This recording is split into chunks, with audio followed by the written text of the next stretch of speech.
Hey, it's Andrew. Tonight, I've got 3 unsettling stories that were sent in by real people. Experiences they swear actually happened. What started as ordinary school days, boring classes, lunch periods, normal routines, suddenly turned into moments of genuine terror when lockdowns transformed familiar hallways into potential danger zones. The kind of moments that make you realize how quickly safety can disappear and how vulnerable we really are in places we visit every single day. But before we begin, I'm curious. Where are you listening from tonight? And what time is it for you right now? It's always amazing to see how far these stories travel across the world. Let me know in the comments. I try to read as many as I can. Alright, turn the lights down, keep your doors locked, and let's get started. Story 1, 7th period. This is something I've wanted to share for a long time, but honestly, I wasn't sure I was ready to revisit it. This happened during my junior year of high school, spring semester, on what should have been a completely unremarkable Friday afternoon. It was 7th period calculus, last class of the day, last class of the week before spring break. Everyone was restless, counting down the minutes until we could leave for a week of freedom. We didn't have a test that day like a lot of other classes did, so Mr. Patterson, our teacher, had given up on trying to teach anything productive. Mr. Patterson was one of those laid-back teachers everyone loved. He'd been teaching at our school for probably 20 years, had that permanent tired look of someone who'd seen every type of student behavior and stopped being surprised by any of it. He wore the same rotation of sweater vests, drank coffee from a mug that said, "I'm silently judging your math skills," and genuinely seemed to enjoy his job despite the chaos. Around 2:15 he pulled up sportscle.com on the projector and started running trivia games with us. Brand logos, world capitals, that kind of thing. It was mindless and fun, and everyone was participating because it beat actually doing calculus. I remember the exact moment everything changed. My friend Jason had just answered a question. Adidas, I remember the answer clearly because of what happened immediately after, when the intercom crackled to life. But it wasn't the usual smooth, rehearsed voice of our dean, Mr. Hendricks. This was different. Panicked. Almost frantic. "Teachers, this is not a drill. Initiate lockdown procedures immediately. I repeat, this is not a drill." The tone in his voice made my skin prickle. In 3 years at that school, I'd never heard any administrator sound like that. Scared. Mr. Patterson's entire demeanor changed instantly. The relaxed, joking teacher vanished, replaced by someone moving with urgent purpose. He ran to the door, locked it, killed the lights, and started ushering us away from the windows. "Back corner now. Everyone. No talking." We moved quickly, not because we understood what was happening, but because the fear in his voice was contagious. About 25 of us crammed into the back corner of the room, some sitting, some crouching, all of us trying to process the sudden shift from trivia game to lockdown. We sat in silence for maybe 2 minutes. Then I noticed something that made my stomach drop.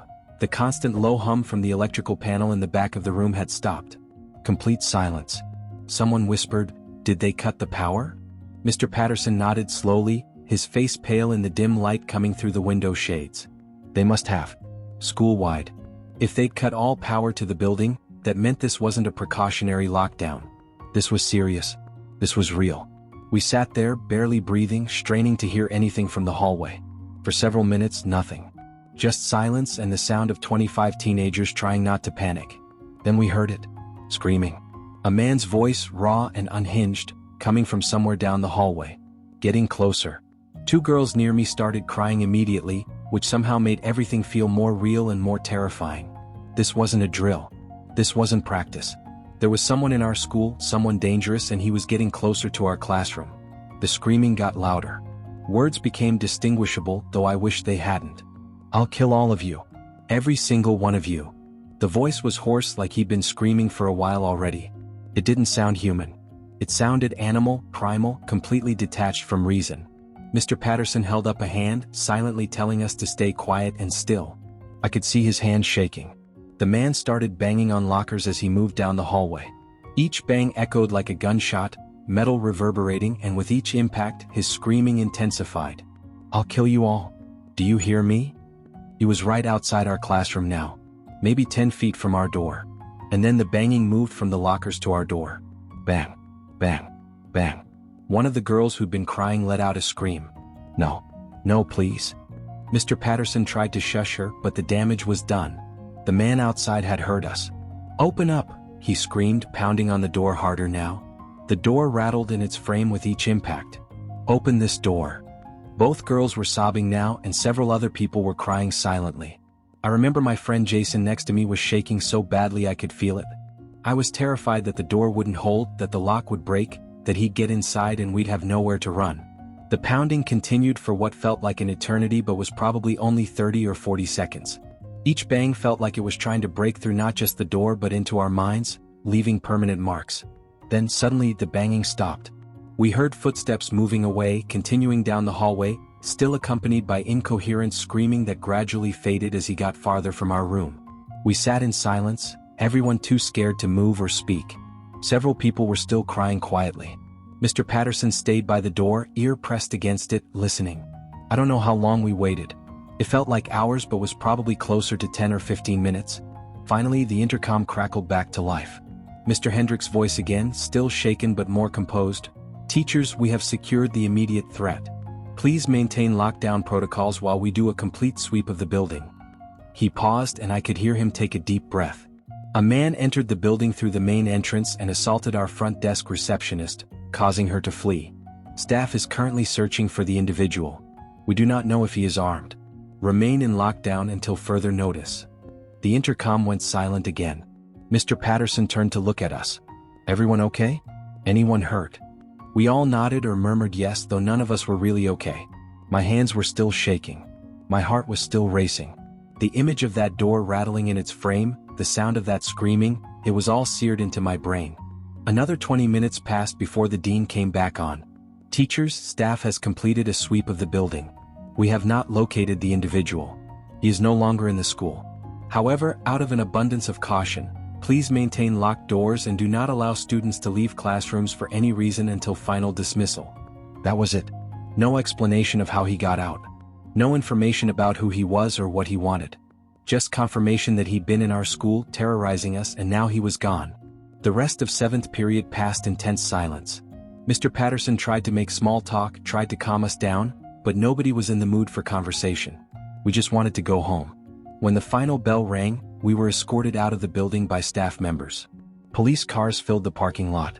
I saw our receptionist, Mrs. Chin, sitting in an ambulance with a blanket around her shoulders, talking to a police officer. I went straight home and didn't tell my parents what happened. I don't know why. Maybe I was still processing it. Maybe I didn't want to make it more real by talking about it. The next day, rumors started spreading. I heard from multiple people that one of the night janitors had found the man sleeping in a storage closet near the back of the school around 11 p.m. that night. Apparently, when the janitor opened the closet to grab supplies, he saw someone inside and in his shock, left the door open while he ran to call police. By the time an officer arrived 5 minutes later, the man was gone. But here's the part that still makes my blood run cold. According to the rumor, the janitor saw a gun. A .44 Magnum, sticking out of the man's jacket pocket while he slept. I have no idea if that part is true. The school administration never confirmed it. But multiple people heard the same story from different sources, and it's hard to believe that level of detail was just made up. To this day, I don't know if they ever found that man.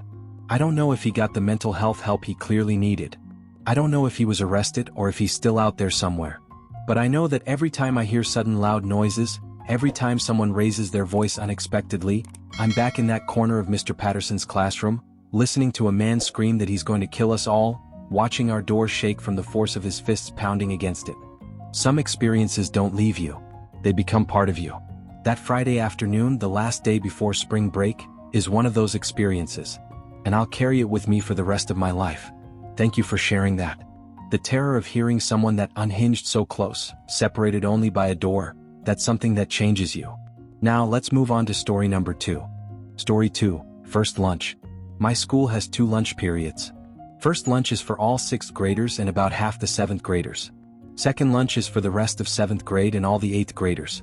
This matters because what happened during first lunch that day in early October affected everyone differently depending on where you were. I was in first lunch.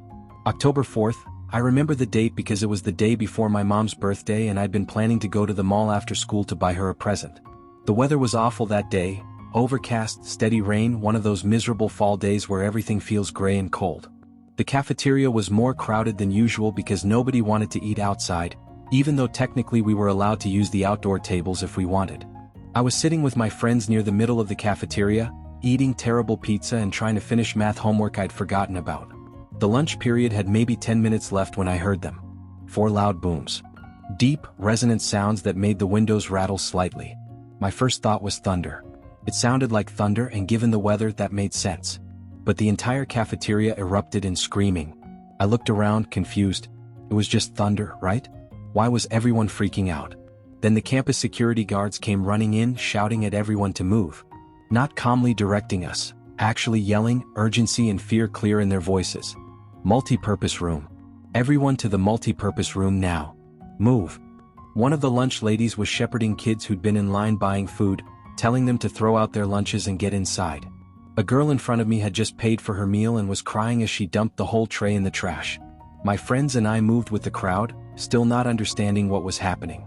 The multi-purpose room was adjacent to the cafeteria, a huge space we used for assemblies and events. Probably 150 kids were being crammed inside, along with all the lunch staff and security. The back wall of the multi-purpose room was floor-to-ceiling glass windows. As soon as we were inside, I saw security guards rushing to close the heavy curtains, blocking the view outside. There were adults stationed at every exit, and I could see some of them talking urgently on radios or phones. My friend Eric, who's always been the brave one in our group, walked up to one of the security guards and asked what was going on. The guard, Mr. Morrison, who usually just checked hall passes and broke up fights, looked genuinely scared. Eric came back to where we were sitting on the floor and his face was pale. "You know those houses right across the street from school?" he said quietly. We all nodded. There was a residential neighborhood directly adjacent to our campus, just across a narrow road. Some of the houses were close enough that you could see into their yards from certain classrooms. There's some guy who lives in one of those houses. He's mentally disabled or something, I don't know the details. But apparently he barricaded himself inside and he's threatening to kill himself and shoot any cops who try to evict him. My stomach dropped. Wait, shoot? He has a gun. Eric nodded. And he was walking around outside like near the school. Someone saw him watching kids through the fence. Another friend, Jasmine, pulled up something on her phone. Oh my God. He's a registered sex offender. It says here he's been arrested twice for. Don't, I interrupted. I didn't want to know. Knowing would make it worse. We sat in that multi-purpose room for over an hour. They kept us there through what should have been the start of 5th period. Nobody was allowed to leave for any reason. Some kids were crying. Others were trying to make jokes to break the tension. I just sat there, staring at those closed curtains, trying not to think about what might be happening on the other side. Eventually we heard sirens. Lots of them. Police cars, I assumed. Maybe more. Around 1:45, I remember checking my phone. One of the administrators came in and announced that the situation had been resolved, and we'd be escorted back to our classrooms 1 grade at a time. They took the 6th graders first, then our group. As we walked through the hallway back to class, I could see through the windows that faced the street. There were at least 6 police cars, an ambulance, and what looked like a SWAT van parked around the house Eric had mentioned. I never found out exactly what happened. The school never gave us details, and my parents didn't know much either when I got home and told them about it. But my friend Brandy, who lives on that same street, told me something a few days later that made everything so much worse. The previous Halloween she'd been trick-or-treating and passed by that house. She saw the same man, or she assumed it was the same man, sitting in his window. He was cutting his arm with something and he'd written on his window in what looked like blood, "Don't come here or I'll kill you." Brandy and her friends thought it was just an extreme Halloween decoration. Dark humor from someone trying to scare kids. They'd laughed about it. But after the lockdown, knowing what we knew about him, realizing it probably wasn't fake blood, that he probably really had cut himself and written that message as a genuine warning, Brandy said she threw up when she made the connection. I still pass those houses sometimes when my mom drives me to school. I always look at them trying to figure out which one it was. Trying to imagine what was going through that man's head when he was walking around our school watching kids, while armed and clearly in crisis. And I think about how close he got. How the only thing between him and a cafeteria full of 12 and 13-year-olds was a fence and some aware security guards. I'm in 9th grade now. Different school. But I still remember that October day when 4 loud booms, thunder, gunshots, we never found out for sure, changed a normal lunch period into an hour of not knowing if we were safe. And I still think about that message on the window. "Don't come here or I'll kill you." A warning we didn't understand until it was almost too late. Thank you for that submission. The proximity of danger, knowing someone that unstable was so close to your school watching, that's the kind of fear that lingers. Now for our final story. Story 3, The Basement. I'm 24 years old now, graduated from college 2 years ago, and recently got a job at my old high school as an IT intern. It's kind of surreal being back in the building where I spent 4 years as a student, but now I'm on the other side working in the basement with the tech staff. The basement of the school is a mess. Years of accumulated equipment, old desks, broken chairs, outdated textbooks, all piled in corners and storage rooms. But there's one small section that's actually nice. A 3-person office used by the IT department. It's genuinely comfortable. 3 large desks, 2 mini fridges, a flat-screen TV mounted on the wall, and blessed air conditioning, a luxury the students and teachers upstairs don't have. Plus all the school's servers and networking equipment, which is technically what I'm there to help maintain. I got the job because 3 of my former computer science teachers, Mr. Davies, Miss Park, and Mr. Holloway, genuinely liked me when I was a student. We'd stayed in touch, and when this position opened up, they advocated for me. I actually consider them friends now, not just former teachers. It's been a great job for the most part. Quiet, good pay for entry-level work, and I get to help the school that gave me a solid education. But something happened 3 weeks ago that's made me reconsider whether I want to stay. It was a Tuesday around 12:30 p.m. My 2 co-workers, Dave and Gary, both in their 40s, both career IT guys who'd been at the school for years, were upstairs handling various issues. A printer jam in the English department, a projector that wasn't working in room 304, the usual. I was alone in the basement office, eating a sandwich and scrolling through Reddit during my lunch break, when my desk phone rang. It was Linda, one of the women who works in the front office. "Hey, just wanted to let you know we're going into lockdown. Someone possibly armed entered the building. Stay where you are and keep quiet, okay?" My stomach dropped. "Wait, what? What do you mean possibly armed? I don't have details. Just stay put. We'll let you know when it's safe." She hung up before I could ask anything else. I sat there for a moment trying to process. Then I realized how vulnerable I was. The basement office doesn't have an actual door, just a wide opening. And the door to the basement itself doesn't even have a working lock. It's been broken for months, and despite me mentioning it to facilities, it's never been fixed. If someone wanted to come down here, there was nothing stopping them. I turned off all the lights in the office and shut down my computer monitor. Then I pulled out my phone and texted both Dave and Gary. "Me, you guys okay?" Linda said we're in lockdown. No response from either of them. I sat in the dark, the only light coming from my phone screen, trying to decide what to do. I couldn't hear anything from upstairs. The basement is soundproofed well enough that most noise doesn't penetrate down here. I opened a game on my phone trying to distract myself, but I couldn't focus. I kept listening for any sound, any indication of what was happening. About 15 minutes passed. My texts to Dave and Gary were still unanswered, which was unusual. They usually responded quickly. Then I heard it. The basement door opening. That distinctive creak of old hinges that needed oil. Footsteps on the stairs. Someone was coming down. Fast. I sat up, phone in hand, trying to decide if I should call out. If it was Dave or Gary, they'd identify themselves, right? They'd say something. But whoever it was didn't say anything. Just kept coming down the stairs, footsteps echoing in the concrete stairwell.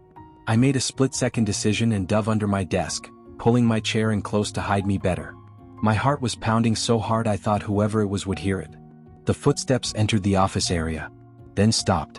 Complete silence. I held my breath, pressed against the back of the desk well, trying to make myself as small as possible. Then my phone made a sound. Not a ringtone, just a text notification ding.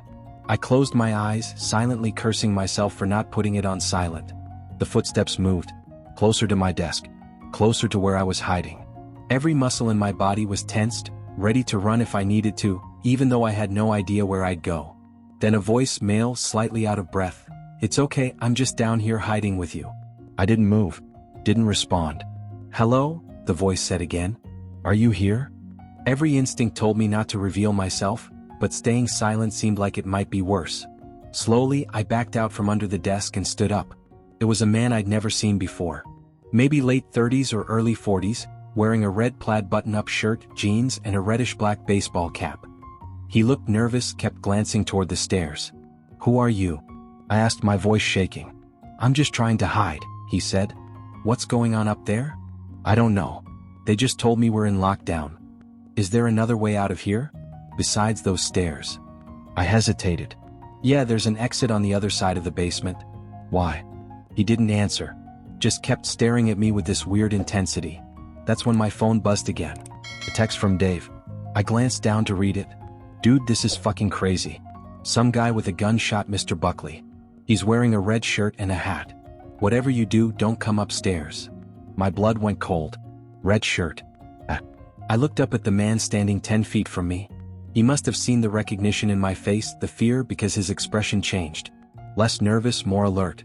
What did that text say? He asked quietly. I didn't answer. I just ran. I bolted for the stairs, taking them two at a time, hearing him behind me but not looking back. A gunshot. Deafening in the enclosed concrete space. I felt something was past my ear and heard it ricochet off the metal railing. He'd shot at me. Actually shot at me. I reached the top of the stairs and threw open the basement door, stumbling into the hallway. Police. Everywhere. 2 officers were right there, and the moment they saw me, then saw the man emerging behind me, they drew their weapons. Down on the ground. Now. I dropped, hands over my head, while they moved past me toward the man. I heard shouting, commands, the sound of someone being forcibly restrained. Then hands helped me up. A female officer asking if I was hurt, checking me over. I'm okay, I managed to say. But Mr. Buckley, Dave said he was shot. He's alive. Paramedics are with him now. It took me a while to piece together what happened.